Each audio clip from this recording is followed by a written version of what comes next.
Pour soutenir les efforts du Burkina Faso, du Mali et du Niger en matière de lutte contre le terrorisme dans l'espace sahélien, la CEDEAO annonce un financement à hauteur de 1,9 million de dollars pour chacun de ces trois pays membres de l'Alliance des États du Sahel AES. Le président de la Commission de la Communauté économique des États de l'Afrique de l'Ouest CEDEAO, Oumar Alieu Touré, a fait l'annonce dans son rapport général sur l'état de l'organisation régionale présenté le 30 novembre 2023 au Parlement de la CEDEAO.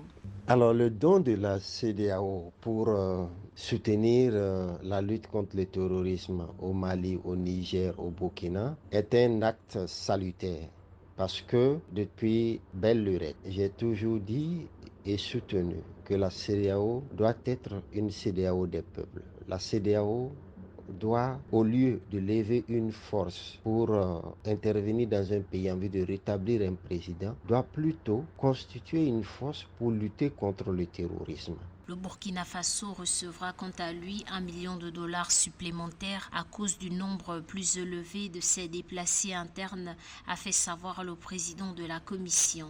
2,6 millions de personnes déplacées internes ont été enregistrées au Burkina Faso au 31 mars 2023 selon le secrétaire permanent du Conseil national de secours d'urgence et de la réhabilitation CONASUR. Ces personnes déplacées ont été forcées de quitter leur foyer pour fuir les violences perpétrées par les groupes armés. Mais je voudrais que la CEDEAO aille au-delà de ça, en levant les sanctions imposées contre ces pays d'une manière ou d'une autre, notamment les sanctions qui frappent le Niger. Parce qu'il ne sert à rien de donner de l'argent à un pays pour lutter contre le terrorisme si en même temps tu imposes à ce pays des sanctions inhumaines, injustes, illégales. Donc il va falloir aussi que de ce côté, la CEDEAO puisse avoir la main douce et lever le pied sur l'accélérateur des sanctions contre le Niger. Cela ne fera que rendre justice à ce peuple du Niger qui a tant souffert.